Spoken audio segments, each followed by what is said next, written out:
Okay, let's get going on our next pioneer. We're looking next at William Farnsworth. He's the 10th of the pioneers that we're looking at in this series of 27 pioneers. And we have a picture of him here.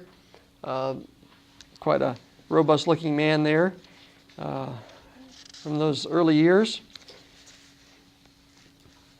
You have a handout on him, and the Lest We Forget periodical issue that we did on him here, volume 3, number 3. Worthy of Honor is the article the lead article about him. It's about his life here. That'll be available online as well. William Farnsworth was born in 1807. Even though he's a hefty-looking guy here, he was 2.5 pounds when he was born. The actual story is that his father wrapped him up and put him in the big coffee pot to keep him warm. He was that small, and they had a big coffee pot, obviously. He was born in Washington, New Hampshire. 6 generations descent from Matthias Farnsworth, who came to the new colony of Plymouth, Massachusetts, in 1663. When was Plymouth first established? Do you remember that date? 1620. So just 43 years after the founding of Plymouth, his grandfather, 6 generations up, Matthias Farnsworth, arrived there. Obviously, the settlement spread out from Plymouth into other parts of New England, and by this time they're up in this it's actually southwestern New Hampshire, where Washington is, in that area there. At the age of 23, 1830, he marries Sally Mead, a neighbor girl. They built their own home called Happy Hollow on 216 acres beside the Ashuelot River, which is, again, in southwestern New Hampshire. Flows into the Connecticut River there, one of the tributaries of the Connecticut. Not sure if I pronounced that one correctly. In 1832, 2 years later, when he was 25 years old, his first child, Lucy, was born. She only lived 3 years. And I would recommend that as we go through this now, you start to number his offspring. Okay? Daughter Lucy was born in 1832. Next year, 1833, in the fall, the stars fall. And so he's an eyewitness of the stars falling in the fall of 1833. 1834, he's 27 years old, and his son, John P., is born. I've given in parentheses beside these offspring a little bit more about them and when they actually died as well, so it lets you know how long his children died and what they were involved with. This son trained as a nurse in Battle Creek later on, became a typhoid fever specialist, and died in 1918. 2 years later, at the age of 29, he has another son, Stephen, born. He's a farmer and lived in Washington all of his life. He died in 1915. 1838. Now, again, let's remember the decade that we're in here. He's having his kids at the decade that William Miller is beginning his ministry, right? Preaching the Advent message. So let's just keep that in context. Son Stephen was born, we mentioned, 1838. Age of 31, he has a daughter, Josephine, born. She became a Seventh-day Adventist later, died in 1860. 1839, when he's 32, he has a son, Lucian, born. He died in 1862. How many does that make? How many? 5? Lucy, John, Stephen, Josephine. And, okay. 1, 2, 3, 4.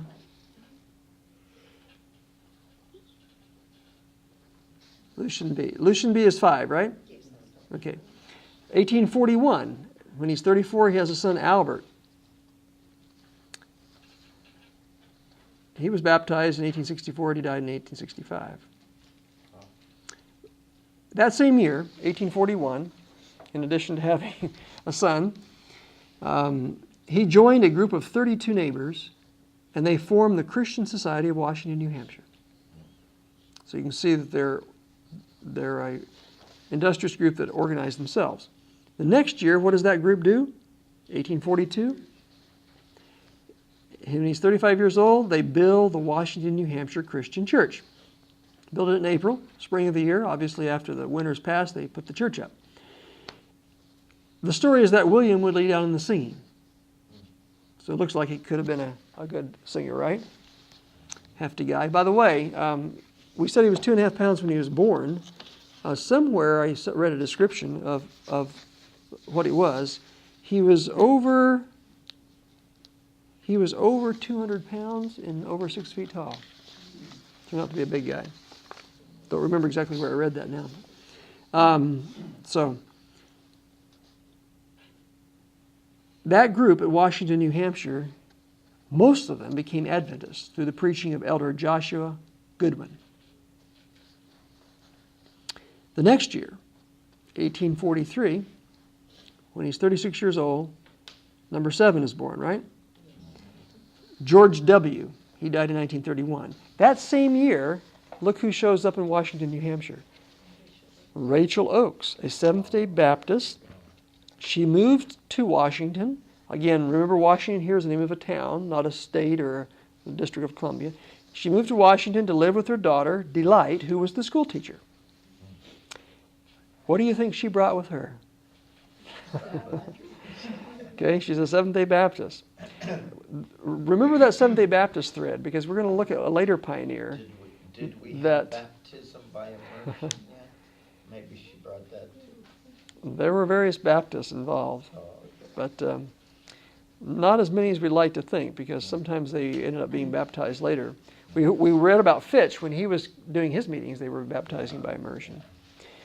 The next year, that's right, his final sickness, Brother Fitch. 1844, now we're down to the year, 1844. He's 37 years old in the year 1844. In March, there's a visiting Methodist/Adventist pastor. Not all Methodists believed in the Advent, but his name was Frederick Wheeler. And during his time there visiting, apparently it was more than just one weekend, he's preaching on the Advent and preaching on the importance of keeping the commandments. And as the story was, Rachel went up to him afterwards and said, "Brother, what about? You're preaching about the importance of keeping the commandments. Why are you breaking one?" He preaches his first Seventh-day Sabbath sermon in March. So in other words, he studied it out and accepted the truth. And that was after being challenged by Rachel Oakes. From April to August, something else is happening. I throw this in because of its relationship to the Sabbath, not its relationship to Washington, New Hampshire geographically. A man by the name of T.M. Preble learned of and began keeping the Sabbath. Now, T.M. Preble, he is a man that you will find on the CD-ROM. There's material by him, but we do not have a specific issue of our, lest we forget, periodical focused on him. But let me just give you a brief description of him. Here's a picture of him, and it's a little bit of a small picture. As you can see, he's a man with quite a beard in those days. Here's his description. He lived from 1810 to 1907. Thomas Motherwell Preble, T.M. Preble. He was a Free Will Baptist minister from New Hampshire. So he's from the same state, apparently, that these guys are in. He was disfellowshipped from his church after he accepted the teachings of William Miller. He accepted the Seventh-day Sabbath and later published his views in the Hope of Israel. Okay? And we're going to look here at some more details about that. So here's when he first learns of it. In 44, during that spring to summer, he learns about it and begins keeping it. We know that in October of that year, the disappointment comes, the time passes, and the next year, according to William Farnsworth's son, William begins keeping the Sabbath just after New Year's in 1845. In other words, Frederick Wheeler preached on it in March the year before. March of the year 1844. Frederick Wheeler preached in that Washington, New Hampshire church on the Seventh-day Sabbath. And so these people obviously are processing it. They may be focused mostly on the time of Christ's coming, but they're processing the Sabbath. And finally, William takes his stand just after New Year's in 45. He's the first in his church to announce his conviction and decision to keep the Sabbath, in spite of Rachel being there and Frederick preaching on it the previous year. A small group then follow him. So what does he turn out to be? He's like the lay leader in his church. He's the first one to take a stand, and then others decide, we'll go with you. And they separate from the first-day Adventists, and they began meeting in family homes. This body of Sabbath-keeping Adventists were the first body of Sabbath-keeping Adventists in existence. That's why we look to that group as the first, what turned into Seventh-day Adventists, right? And that was in... This was the first part of 45. Okay? Now, let's watch what happens with this, because they withdrew from that church building.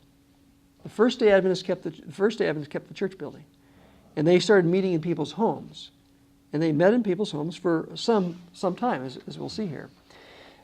February and March of that year, Preble published his views in the Hope of Israel, February 22, and March as a tract, and the tract was called A Tract Showing that the Seventh Day Should Be Observed as the Sabbath instead of the First Day, according to the commandment. That tract is on the CD-ROM, as I mentioned. This tract was instrumental for Joseph Bates and J.N. Andrews in their acceptance of the Sabbath. So this is Preble's position, his contribution. Free Will Baptist Ministry, convinced on the Sabbath, writes about it. His tract then influences Bates and Andrews to accept it. Okay? Bates visits Washington, New Hampshire that year of 1845, and he finds Farnsworth and these others keeping the Sabbath. In fact, they started a few weeks before he did. So this is how I understand it happened. Rachel Oakes, Seventh-day Baptist, gives the Sabbath truth to this group of believers there in Washington. Frederick Wheeler preaches on it, but he's just a traveling minister. He doesn't stay there. Okay? That congregation remains a first-day keeping Adventist group until Farnsworth, January of the next year, takes a stand on the Sabbath, and a group join him and leave the church and become Sabbath keepers. At the same time, Preble is writing on the Sabbath, learning about it and keeping it himself and writing about it, and his tract comes into the hands of Bates and Andrews. And somehow Bates hears about this group up in Washington, New Hampshire, and he goes up there and he finds they're keeping the Sabbath too. They've got it. One got it from the Seventh-day Baptist, and the other got it from whoever Preble got it from. I don't remember exactly the story as to where he got it from. Well, they sure were Bereans. They were Bereans. And J.N. Andrews got it, actually, somebody gave Marion Stoll, who was a teenager, the booklet, and she shared it with her brother, Okay. Louis Oswald Stoll. Okay. And they kept one Sabbath by themselves, and then they shared it with J.N. Andrews. Okay. And he decided to go with them, and then they decided they needed to share it with the parents. Okay. Two sets of parents. So the children of the Stolls family first had it and then gave it to Andrews, and then they shared it with the parents of both the Stolls. Mm-hmm. Yeah, because I'm kind of related to the Stolls. Okay. And so I've noticed. Okay. The connection of the Stolls. That's very good. And the Andrews family were helping the Stolls. I think Stolls had given up their farm or something, through all of this. Okay. So it ended up, those two families then started keeping the Sabbath in their house. The Stoll and the Andrews family started keeping the Sabbath in their home. Okay, very good. This is 45. 45. You got the Sabbath. Yes. Down there, all right. Yes. And this is one of the big reasons the Lord couldn't come in 44. They didn't have that. Right. All the devil would have to do is say, what about this? And their faith would be shattered. Yeah. Yeah, it was clear the Sabbath truth was missing from the 44 movement. And we'll find again, I mentioned it earlier, I think, briefly, and as we go to one of the future pioneers, we'll find that whole family experience was wrapped up in the fact that it was missing in the 44 movement. But they couldn't be the virgins without guile. Right. The virgins without guile had to be those that had the Sabbath truth and all the other truths that were missing there too. Moving on to the year 1846. William is now 39 years old. He has a daughter named Sarah. Number what? 8. 1928, thank you. She lives until the year 1923. And that fall is when James and Ellen White began keeping the Sabbath. Okay? So this is, again, just throwing these in because we're looking here at William's story, was wrapped up so much with the Sabbath. I'm throwing in some other things here. I'm not saying there's any direct connection at that point between James and Ellen and William's Farnsworth, but we'll see shortly there will be. 1847. He's 40 years old. He has the son Eugene born. Child number 9. Eugene, bad luck with children, doesn't it? Eugene becomes a Seventh-day Adventist minister, conference president, missionary to Australia. He dies in 1935. And interestingly enough, I found on the internet, through the GC Archives website, there's a Symposium of Pioneers article recorded at the 1926 General Conference session in the Review and Herald. And here's E.W. Farnsworth. I was born in Washington, Sullivan County, New Hampshire in 1847. Okay? I will be 79 years old my next birthday in November, so you'll see I will soon turn the 80th corner. My father began to keep the Sabbath just after the New Year's in 1845. He was the first Adventist man to begin the observance of the Sabbath. Anyway, very interesting that this son of Williams here, William Farnsworth, is telling his story in 1926.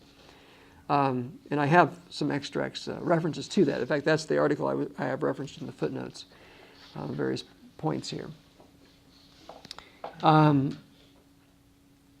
Also, that year, in April the 7th, the year that William is 40, Ellen White has a vision. And it's a vision regarding the fourth commandment. And here's the way she describes it in the book Life Sketches, page 100. In the ark, describing what she was shown in the vision, this is just one paragraph extracted from the vision. In the ark was the golden pot of manna, Aaron's rod that budded, and the tables of stone, which folded together like a book. Jesus opened them, and I saw the 10 commandments were written on them with the finger of God.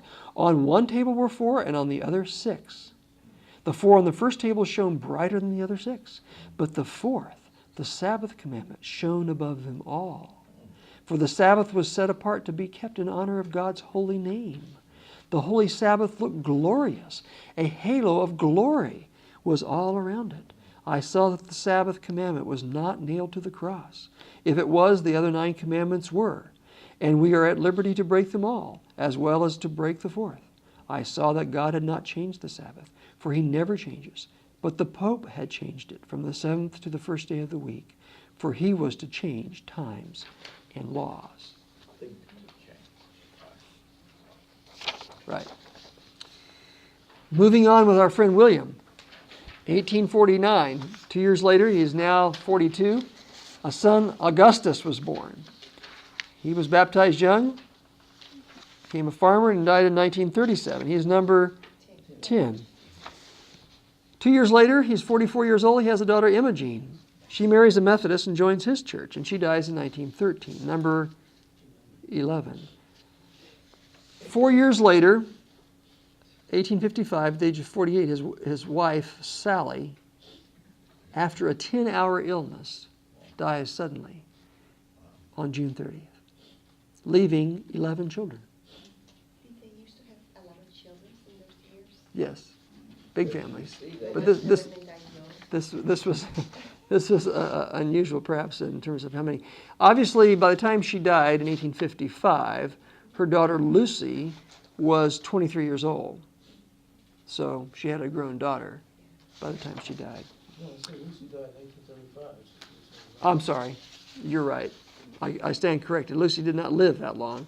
But she had a son, John, who was 21 years old. When she died, her youngest child at that time was 4 years old. Right. Right. So she had some young children. And because of that, what does William do? He remarries very quickly. September of that year, he's remarried to a 25-year-old young lady, Cynthia Stoll. And he was 48? He's 48 and she's 25. You know, so there's 23 years different. Right.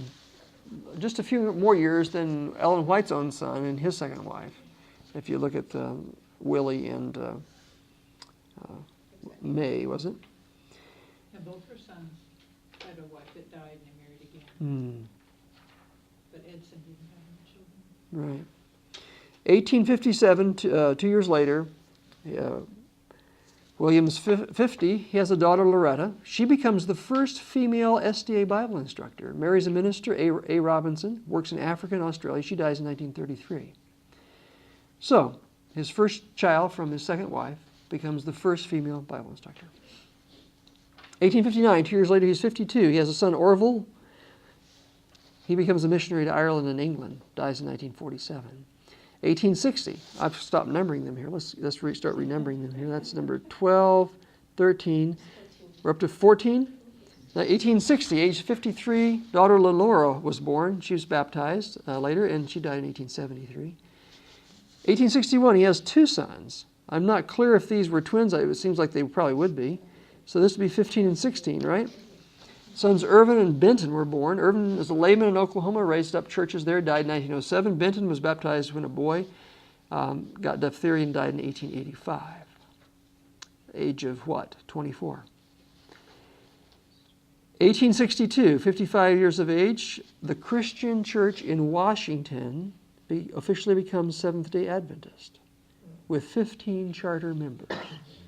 So finally, the Seventh-day Adventists are back in the church building that he helped to build. Not clear to me at this point what happened to the first-day Adventist believers that were there, but that becomes theirs. Maybe they died in the wilderness. Could have. 1865, age of 58, a son Elmer is born, who was a minister and a teacher later on, died in 1937, number 17, right? 1867, age 60, son Alton was born, a layman in Canada, died in 1960. Obviously, these people lived quite a long time. He's number 18. That same year, 1867, when our friend William is 60 years old, James and Ellen White and Jan Andrews come to the Washington church. Watch what happens in this experience. And this is an account from Ellen White's biography. Second volume of the biography, page 217 and following.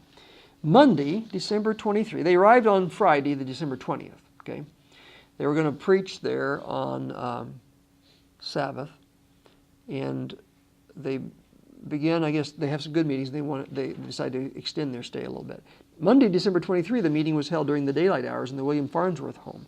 Farnsworth was the man who in 1844 had risen to his feet in the Washington, New Hampshire church, declared that he was going to keep God's Sabbath. According to his son, it was right after New Year's in 45 that he actually took that stand. Others followed him in his decision. Now there was considerable backsliding among the company of believers in the Washington area. So by 1867, again, it became an Adventist, Seventh-day Adventist church 5 years earlier, right? What happens often? Backsliding. Considerable backsliding among the members of the believers in the Washington area. Farnsworth had secretly gone back to the use of tobacco. One of his sons, Eugene, in later years told the story of that Monday meeting in their home, which commenced in the morning and continued for 5 hours. That morning, Ellen White had the meeting, and she addressed personally one after another of those assembled in the room. Newell Meade and his wife. Now, Meade, remember who William's first wife was? Sally Meade. Oh. This is the neighboring family that he married one of the daughters of. This is the Meade family. They were part of the group. Newell Meade and his wife were among the first. Both had suffered great affliction, and as Ellen White spoke to them, she declared that they had been passing through dark waters until the billows had nearly gone over their heads.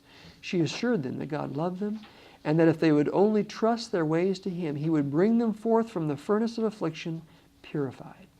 By the way, it becomes clear that Ellen White had had a vision about the Washington, New Hampshire church, and that was why they decided to go by the church to visit. And what is she doing? She's recounting what she was shown about these different people. So, a message of encouragement for the Meades, right? You notice what the furnace of affliction does. Yeah, purifies. That's the Lord's purpose of the furnace, is purification. Sitting in the group was 19-year-old Eugene Farnsworth, one of William's 22 children. We're only down to number 18. But here he's saying 22. Well, 4 more are coming. So he jumped the gun a little bit. According to the dates I have. But Eugene, the guy who we quoted earlier, right? He's 19 years old. He's there in the group. As he heard Ellen White addressing one then another with the messages indicating that she had insights others did not have, an idea came to him. He said in his heart, I wish she would tackle my dad. He knew what most others did not know, that his father had slipped back to the use of tobacco. Their farm was quite isolated, and William did his chewing of tobacco on the sly. But Eugene had seen him spit tobacco juice into the snow and quickly scuff it out of sight with his boot. As these thoughts were forming in Eugene's head, Ellen White turned and addressed William. I saw that this brother is a slave to tobacco. But the worst of the matter is that he's acting the part of a hypocrite, trying to deceive his brethren into thinking that he has discarded it, as he promised to do when he united with the church. As Eugene saw these covered sins dealt with faithfully by Ellen White, he knew he was witnessing a manifestation of the prophetic gift. When she had finished her messages to different ones in the room, and there was an opportunity for a response, one after another stood and acknowledged the truthfulness of the message, and with repentance and confession yielded himself or herself anew to God. Then the parents made confessions to their children. This touched the hearts of the young people who had been watching and listening, and whose hearts were being moved by the messages and invitations not only of Ellen, but of James White and Andrews. It's an amazing story. I encourage you to read the whole thing. There was a revival at the church. The young people were praying for one another. Those that had not taken a stand, they were in their rooms, their bedrooms, praying with them and pleading with them, and they were giving their hearts to the Lord. It's an amazing story. Volume 2 of the biographies, pages 218 and thereabouts. With the baptism, even in the cold of winter, they Really? I saw Farnsworth's house. A baptism there? Pond, and they cut a hole in the ice. Cut a hole in the ice? That's December. Let me just give you another vignette here from Eugene. Gives you a little picture of what's happening in these days. This is his 1926 recollection there at the General Conference session. It actually is his account of that time. I want to tell you a little interesting experience about the first time, as I recollect, that Sister White was ever there. She with her husband came into church Sabbath morning. Elder White preached, but then he sat down and she got up and began to preach. She pointed out a man over here, and she went on and gave him a testimony. And another one here, and another one here. She read life after life like an open book. And from that day to this, I have had the firmest confidence in the spirit of prophecy. That was his experience. 19 years old, according to the account here. But listen to this account with Andrews. After a while, Jane Andrews came to our place, held a few meetings, and went away. A little later, he came back with Brother and Sister White. I want to show you the wisdom that Brother Andrews had. It always impressed me. When I was a young man, I had a great ambition to be a lawyer. I never thought I was going to be a preacher. Remember what he turned out to be? Eugene? SDA minister, conference president, missionary to Australia? Yeah. Okay, so he wanted to be a lawyer. I never thought I was going to be a preacher. In fact, I didn't think I was going to be a preacher until over in the state of Iowa, they put a license into my hands and told me that I must go out and preach. Elder Andrews came. I was out in the field hoeing corn. I looked up and saw him coming. I was rather timid those days, and I never got near enough to a preacher to let him speak to me. When one came to the house, I found my place out in the barn among the cattle and sheep. As Elder Andrews came toward me, he took a hoe off the gate near where I was working, and I said to myself, what in the world will that fellow do now? He came along and began to hoe corn. Boy that I was, I could see he didn't know a thing about hoeing corn. Andrews was a scholar, not a farmer. I don't believe he ever did anything like that. Finally, he said, Eugene, what is your purpose in life? I liked his frank way of speaking, and I said, Elder Andrews, I'm going to be a lawyer. Well, sir, he said, you might do a good deal worse. I want you to think of the wisdom of that reply. If he had said something directly against my plans, my opposition would have been up. But, he continued, what are you going to do before you're a lawyer? Well, I said, I'm going to school. By the way, we had only 3 months schooling in a year. And when I was about 13 years of age, my father kept me out of school. I never went into a schoolhouse after that until I was 21. So you see, my early school days were rather limited. Continuing his comment to Andrews, I'm going to school until I get an education. What will you do then? I'm going to study law. Yes, and what next? He said. Well, I said, I hope I will practice. And what next? I hope to earn some money and get a competency, get a home and have a family. Yes, and what next? I began to grow nervous. I didn't like the way he was crowding me into that corner, for I saw that he was. He said, what next? Well, I said, I suppose I shall grow old like everyone else.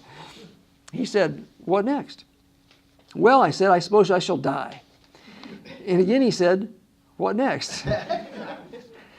I tell you, that great good man had driven me to the end of my chain. Those words those words stuck in my memory.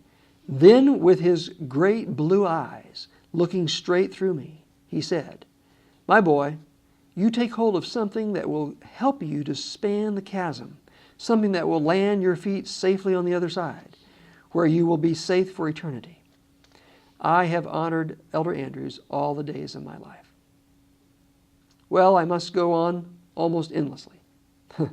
The children grew up and went away. The old folks are all dead, and not one is left. The children have grown old, and they are talking about the old pioneers. I'm not a pioneer. I have to repudiate that, because the pioneers were a generation ahead of me. But the children are here. Some of them are here on the rostrum.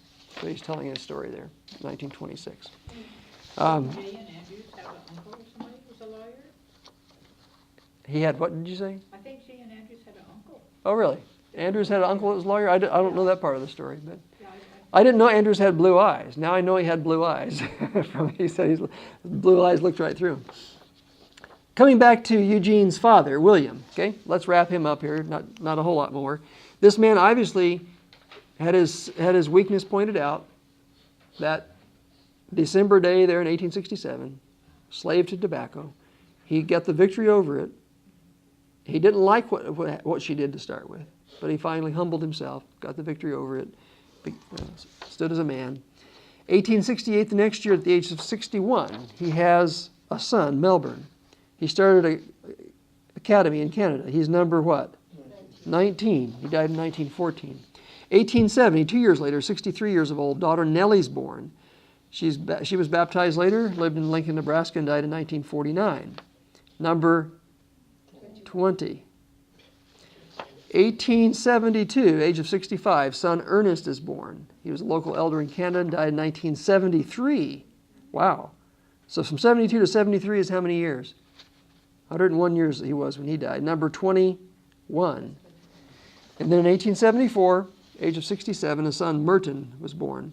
Merton became a medical doctor, worked in sanitariums, and he died in 1951. He was number 22. Okay? Amazing story, huh? I didn't think to bring my notebook on all of his children.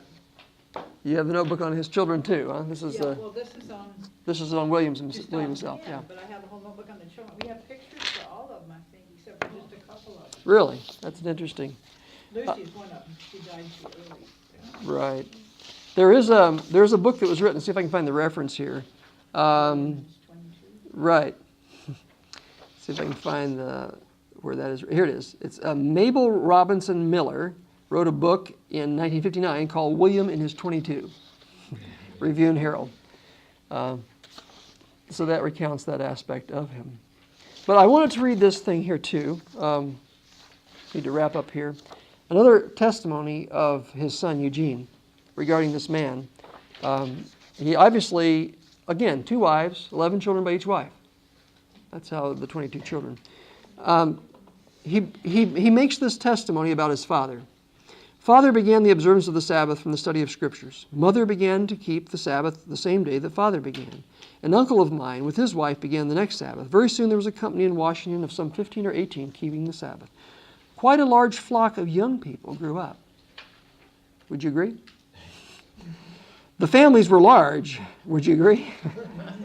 And trusting to my recollection, for I have to go by that almost entirely, not one of those young people ever left the truth, excepting those who married out of the truth. And every one of those who did marry out of the truth gave up the truth. I hope you fathers and mothers and young people will remember that. And this people are not doing very much better than that average nowadays. This one thing those simple-minded people endeavored to do, and that was to hold their children in the truth. Out of the young people who grew up in that little church, 7 have given their entire lives to positive, aggressive work in the Third Angel's Message. 7 out of that little church. Most of them came from one family. Guess whose? For my father had the delightfully large family of 22 children, and he ought to have had at least 7 preachers out of them, hadn't he? They didn't quite all go out from his family, but reckoning those that married into the family, the majority of them belonged to it. And so I am glad, and have always been glad, that I belong to a large family of boys and girls. This is his testimony. I pity a poor boy who has no relatives but his father and mother. For I tell you, you let a boy be brought up in a family with 21 brothers and sisters, and he will get a lot of selfish corners knocked off him before he gets to be 21 years old. So cut and How many do we have that are just only children? Well, we can't say that that's God can't work with only children, because all of us know only children, and God has worked with them as well. But again, a farmer who produced a lot of workers for the cause, kept his children in the truth, took a stand for the truth, had his own weaknesses and struggles like we all do, was reproved of them, and by God's power overcame, and left a heritage, godly heritage. I would love to see what's happened to the other descendants. There must be quite a few that we could track down these days. But that is for another time and another place. we'll have to give So- that jump to the Mormon. Well, maybe around the Tree of Life for those 1,000 years when we have a chance to review the genealogies really accurately. Well, I went to school off Sierra with a lady. Really? Farnsworth. Farnsworth lady? Classmate? No, I'm sorry, she was a librarian Librarian. Okay. at the academy. Mm-hmm. She was a Farnsworth. Yeah.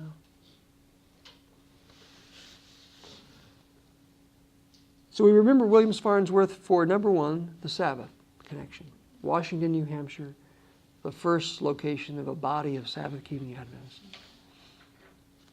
We also honor him for his full quiver, as the Bible said. Blessed is the man whose quiver is full. And the influence that he was able to spread through that means as well.